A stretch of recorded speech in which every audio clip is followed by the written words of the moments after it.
अर्पण का बस एक ही सपना था, एक दिन एक वीडियो बनाएगा जो वायरल होगा और फिर उसको डायरेक्टर बनने से कोई नहीं रोक सकता। इसी उम्मीद पर प्रेरणा को अपने साथ लेकर एक लाइट हाउस गया, जहां के बारे में सुना था कि वहां रोज रात ठीक 2:25 पर एक लड़की लंबे सफेद गाउन में दिखती है, जो लाइट हाउस से समंदर में कूद जाती है। अर्पण और प्रेरणा ने कैमरा उठाया और रात के 1 बजे निकल पड़े लाइट हाउस की ओर। ठीक लाइट हाउस की सबसे ऊंची खिड़की पर पहुंचकर एक लकड़ी की चौड़ी बल्ली के पीछे से छुपकर पूरी रात बैठे रहे, कैमरा लगाए कि कुछ दिखेगा, अब कुछ दिखेगा, लेकिन कोई फायदा नहीं हुआ। अगली रात फिर वही हुआ, सारी रात बैठे रहे, लेकिन सिवाय झिंगुरों, समंदर की लहरों और तेज सरसराती हवाओं के कुछ ना तो दिखाई दिया और ना ही सुनाई दिया। हताश और पूरी तरह से निराश दोनों वापस होटल पहुंचे, जहां प्रेरणा के ही दिमाग से एक गजब की तरकीब निकली कि क्यों ना वो खुद उस लड़की की तरह के कपड़े पहनकर वहां से कूदे और अर्पण वीडियो शूट कर ले। और वैसे भी प्रेरणा को तैरना तो बहुत अच्छे से आता था, तो वो आराम से तैरकर किनारे तक भी आ जाती। तो तय प्लान के मुताबिक और वक्त के मुताबिक अर्पण बिल्कुल ठीक 1 घंटे पहले निकलकर बीच पर पहुंच गया और कैमरा सेट कर लिया। और बिल्कुल सही टाइम पर प्रेरणा भी उसे आती हुई दिखाई दी, तो उसने कैमरा का फोकस उसी पर डाला। प्रेरणा बिल्कुल वैसे ही उसी लड़की की सुनी सुनाई कहानियों की तरह धीमे धीमे आखिरी 4 सीढ़ियां चढ़कर बिल्कुल खिड़की तक गई और एक लंबी बेहद डरावनी चीख मारकर पानी में कूद गई। वीडियो बिल्कुल असली सा दिखाने के लिए कैमरा को आखिरी पल में थोड़ा हिला डुलाकर बेहतरीन वीडियो का जश्न मनाने ही वाला था, जब अर्पण का फोन बजा। अर्पण ने फोन देखा तो हैरान रह गया, क्योंकि फोन प्रेरणा का था।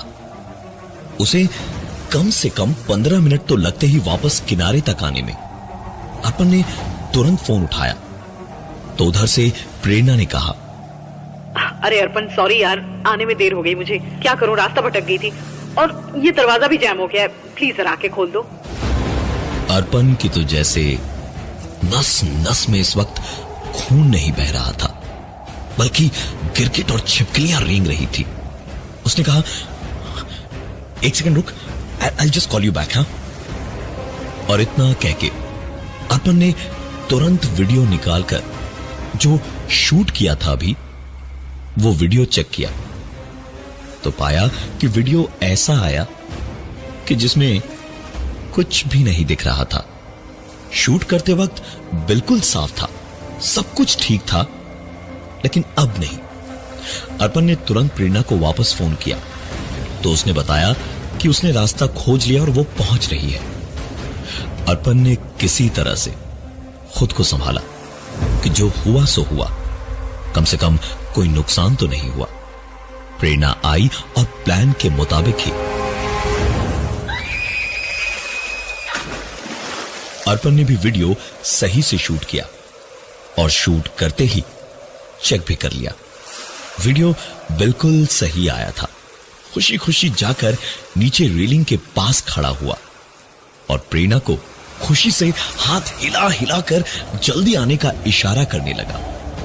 प्रेरणा बस किनारे तक पहुंचने ही वाली थी, जब अचानक ही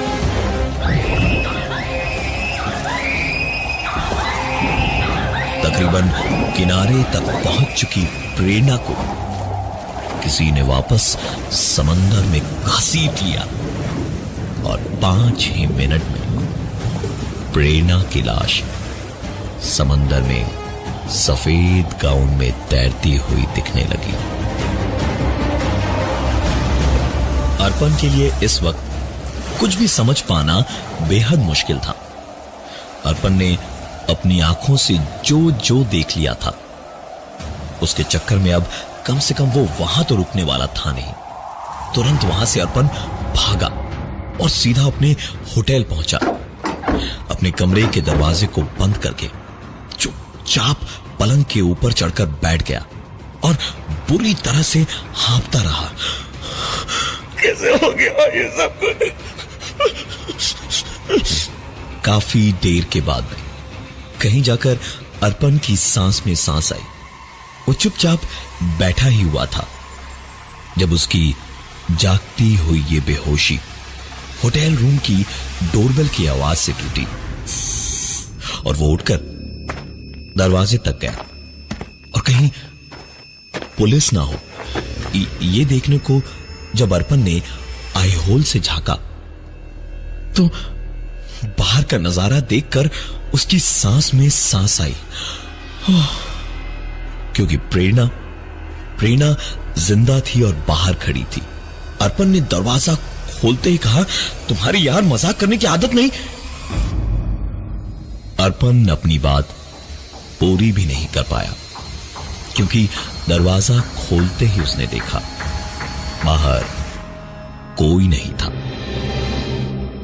अर्पण ने फिर भी 2 कदम बढ़ाकर दाएं बाएं दोनों ओर देखा, लेकिन सचमुच प्रेरणा कहीं नहीं थी। एक बार फिर पुलिस केस, भूत प्रेत और पता नहीं कितने हजार ख्यालों से अर्पण का हाल खराब हो चुका था। अब अर्पण को यहां से सीधा भागना था। वो बाथरूम गया और मुंह धोना शुरू ही किया था कि बाहर से उसे आती एक आवाज सुनाई दी। अर्पण जैसे अच्छी तरह जानता था कि क्या हो रहा था। उसने बाहर झांक कर देखा तो बाहर का नजारा देखकर अर्पण इतना घबरा गया कि उसे महसूस हुआ जैसे उसके गले में किसी ने सांस की नली को हथेली से दबोचकर उसकी सांसें रोक दी हो। अर्पण के सामने कमरे के दरवाजे से उसके पलंग तक मिट्टी, रेत और पानी से बने पैरों के निशान थे और उसके पलंग पर वही ड्रेस पड़ी थी जो पहनकर प्रेरणा समंदर में कूदी थी। अगले 1 महीने तक अर्पण को रोज यही सपना आता जो उसकी नींद ठीक रात के 2:25 पे तोड़ देती।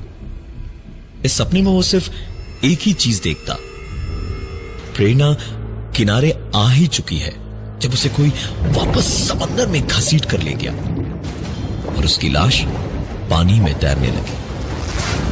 अर्पण का जीना दुश्वार हो चुका था।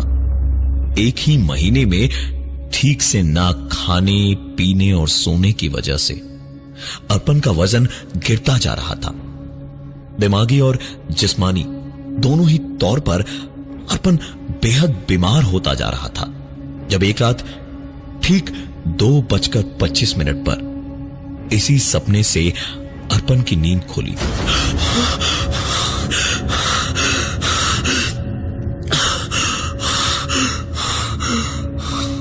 तो रोता हुआ अर्पण हाथ जोड़कर बोला,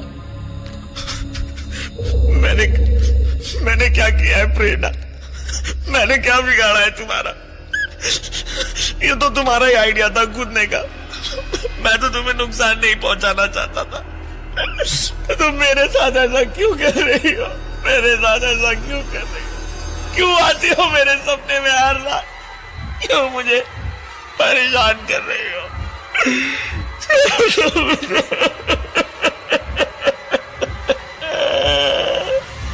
और उस रात के बाद से प्रेरणा ने अर्पण को सपनों में आकर सचमुच में परेशान करना बंद कर दिया। तकरीबन 15 से 20 दिन बीते होंगे। दिमाग शांत रहने लगा तो अर्पण अपने आप बेहतर होने लगा और उसके ठीक 20-25 दिन के बाद अर्पण ने घर पे ही बैठे बैठे न जाने क्या सोचा कि उस रात का बनाया वीडियो इंटरनेट पर अपलोड कर दिया। अर्पण बस मुश्किल से 2 मिनट के लिए बाथरूम तक गया था कि उसके फोन में प्रेरणा के हर सोशल नेटवर्किंग अकाउंट उसके मोबाइल नंबर से मैसेजेस आने लगे और हर मैसेज, हर ईमेल में सिर्फ एक ही लाइन लिखी थी, अगर जीना चाहते हो तो उस वीडियो को तुरंत इंटरनेट से हमेशा हमेशा के लिए हटा दो। अर्पण ने मैसेजेस पढ़ते ही सारी की सारी साइट्स और आईडी से लॉग आउट कर दिया और मोबाइल स्विच ऑफ कर दिया, लैपटॉप को शट डाउन किया और सारी खिड़कियां और दरवाजे बंद करके कुछ देर अपने कमरे में चला गया और लेटे लेटे पता नहीं कब उसे नींद आ गई। नींद में ही अर्पण को अचानक ही ठंड सी लगने लगी, उसका दम घुटने लगा, सांसें रुकने लगी और लगा जैसे जैसे वो डूब रहा है। और नींद में ही अर्पण ने देखा एक लड़की उसे पानी में घसीट रही है, डुबोना चाह रही है, उसे मारना चाह रही है। अर्पण पूरी जान लगा के भी खुद को बचा नहीं पा रहा था, लेकिन किस्मत में अगर जिंदगी लिखी हो तो मौत भी दरवाजे के बाहर खड़ी इंतजार करती है। अर्पण के साथ भी यही हुआ। उसकी नींद एक झटके से खुली और उसके बाद जिस हाल में उसने अपने आप को देखा, उसे देखकर अर्पण को ऐसा लगा जैसे उसके बदन में किसी बिजली के नंगे तार छुआ दिए गए हों, क्योंकि अर्पण लेटा तो अपने पलंग पर था, लेकिन इस वक्त वो बाथरूम में अपने बाथ टब में था, पानी से भरा हुआ बाथ टब जिसमें वो डूब रहा था। और उसने अपने कपड़े नहीं बल्कि वही ड्रेस पहन रखी थी जिसे पहनकर प्रेरणा की मौत हुई थी। पूरे बदन पर समंदर की रेत और मिट्टी लगी हुई थी। अर्पण इस वक्त हिल भी नहीं पा रहा था, सिर्फ हांफे जा रहा था। अर्पण ने किसी तरह अपने आप को संभाला और हड़बड़ाकर बाथ टब से निकला और ड्रेस को उतार फेंका।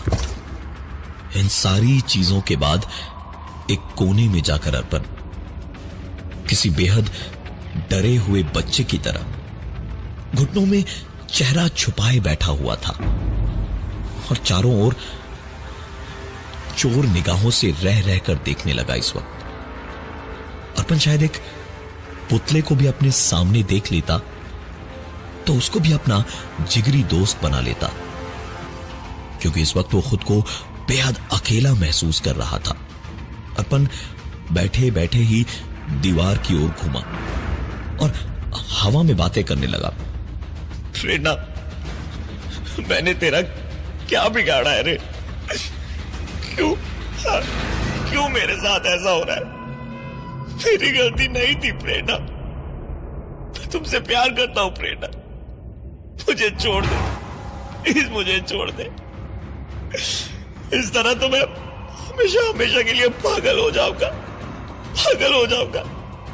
और अगर ऐसे ही रहा तो मैं खुद को मार लूंगा प्रेरणा, मैं खुद को मार लूंगा। अर्पण का ये रोना देखकर पत्थर भी खून के आंसू रो देता, लेकिन अर्पण को इसका कुछ और ही जवाब एक आवाज ने दिया। मैं भी तो यही चाहता हूं कि तुम मर जाओ। अर्पण ने जैसे ही यह आवाज सुनी, उसे अपनी आंखों के आगे अंधेरा सा छाता हुआ महसूस होने लगा। अर्पण धीमे धीमे बेहोश हो गया। सवेरे उसकी बेहोशी टूटी दरवाजे की घंटी की आवाज से। उठ के अर्पण ने दरवाजा खोला तो दूध वाला आया हुआ था, जो अर्पण को देखते ही पहले तो हंस पड़ा, और बड़ी गंदी सी हंसी थी उसकी, जैसे अर्पण कोई बेहद घटिया इंसान हो। अर्पण ने उस पर ध्यान नहीं दिया और चुपचाप दूध लेकर अंदर आ गया। डर तो अब जैसे अर्पण की जिंदगी का ऐसा हिस्सा था जिससे वो बच ही नहीं सकता था। अर्पण को दिन में करीबन 3 बजे एक मीटिंग के लिए जाना था। वहां अगर काम मिल जाता तो अर्पण असिस्टेंट डायरेक्टर बन जाता। नहाकर अर्पण ने कपड़े बदले और सीधा निकल पड़ा मीटिंग के लिए मॉल के कॉफी शॉप की ओर। मॉल बहुत ज्यादा दूर नहीं था, इसलिए पैदल ही निकल पड़ा। रास्ते में 1-2 लोगों ने उसे देखकर वैसी ही दूध वाले जैसी हंसी हंस दी, तो उनको देखते देखते अर्पण ने उन्हें पागल समझकर मुंह फेर लिया और अपनी ही धुन में चलता रहा। एक लड़का सामने से ही आ रहा था, जिसके चेहरे पर एक अजीब सी हंसी थी। उसे 1-2 बार पुलिस स्टेशन के पास में देखा था अर्पण ने। उसके करीब से जैसे ही वो निकला तो धीमे से अर्पण के कान में उसने कहा, क्या चिकने, मिलेगा क्या आज? अर्पण को समझ नहीं आया कि ये हुआ क्या, तब तक जब तक वो अचानक मॉल तक नहीं पहुंचा और मॉल की सिक्योरिटी ने उसे अंदर जाने से रोकना शुरू किया। अर्पण उन पर बिगड़ने लगा और झड़प शुरू हो गई तो धक्का मुक्की में ही अर्पण ने अपनी सूरत शीशे में देखी। अर्पण ने जब खुद को देखा तो उसे खुद से घिन आने लगी।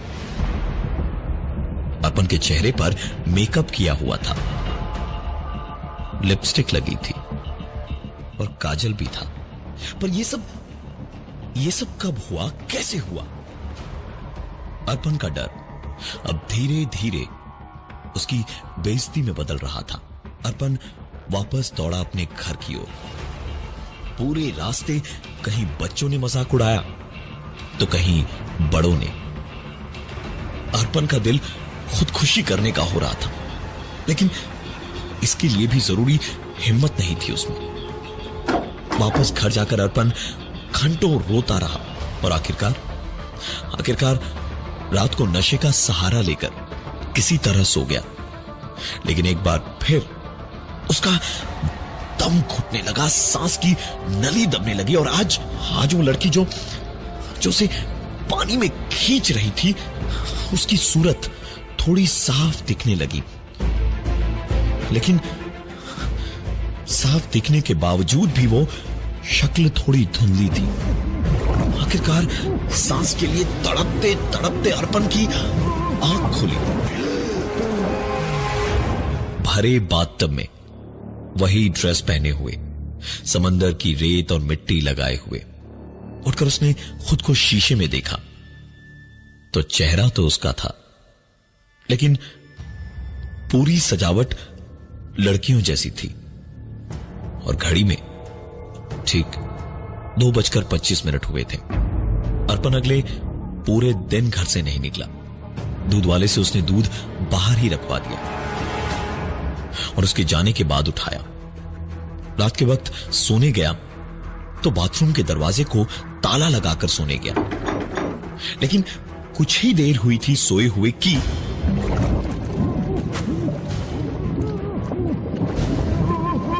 नींद एक बार फिर से बाथटब में खुली।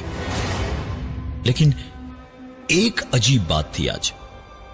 वो चेहरा जिसने उसे पानी में घसीटा था, वो साफ था, पर वो कोई लड़की नहीं थी। लड़की के कपड़ों में कोई लड़का था।